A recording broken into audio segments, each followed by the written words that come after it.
Hello friends, Crick news 186 కి స్వాగతం. What a match భయ్యా, వాట్ ఏ విక్టరీ. నిన్న జరిగిన India versus South Africa 40-20 match లో టీమిండియా ఘన విజయం సాధించడం జరిగింది. నార్మల్ గానే మన టీమిండియన్ ప్లేయర్స్ కి ఎల్లో అండ్ గ్రీన్ జెర్సీ చూస్తే పిచ్చెక్కిపినట్టు బ్యాటింగ్ చేస్తారు. అలాంటి మన South Africa green and yellow జెర్సీలో కనిపిస్తే ఊరుకుంటారా? బాదుడే బాదుడు చితక్ కొట్టారు భయ్యా.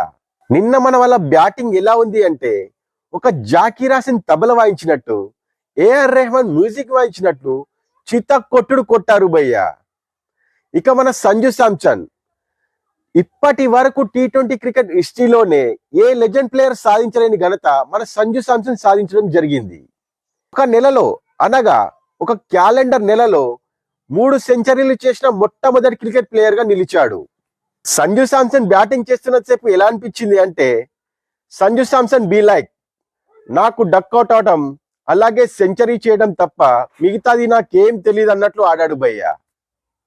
ఇక మన తెలుగు కుర్రాడైన తిలక్ వర్మ గురించి ఎంత చెప్పినా తక్కువే భయ్యా. తిలక్ వర్మ ఫస్ట్ సెంచరీ చేసినప్పుడు అతని ఇంటెన్షన్ ఏంటి అంటే, భయ్యా నేను కూడా ఆడగలను, నన్ను కూడా మీ స్క్వాడ్ లోకి తీసుకోండి అని.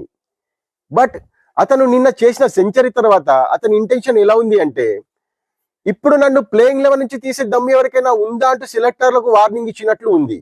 టీమిండియన్ బ్యాటర్స్ తిలక్ వర్మ, సంజు శాంసన్ బ్యాటింగ్ చేస్తున్నప్పుడు నాకు ఒకటే డౌట్ వచ్చింది భయ్యా, ఇది లైవ్ మ్యాచా లేదా హైలైట్ జరుగుతున్నా అన్నట్లు ఆడారు. ఇక సూపర్ డూపర్ ఆల్రౌండర్ పర్ఫార్మెన్స్ తర్వాత టీమిండియా ఒక అద్భుతమైన సిరీస్ ని కైవసం చేసుకోవడం జరిగింది. ఇక మన తెలుగు కుర్రాడైన Tilak Varma back to back player of the match గా నిలవగా, నిన్న జరిగిన మ్యాచ్ లో సెంచరీ చేసి ప్లేయర్ ఆఫ్ ద సిరీస్ గా కూడా నిలిచాడు. సో ఇది ఫ్రెండ్స్, ఇండియా వర్సెస్ సౌత్ ఆఫ్రికాల మధ్య జరిగిన సిరీస్ యొక్క వివరాలు.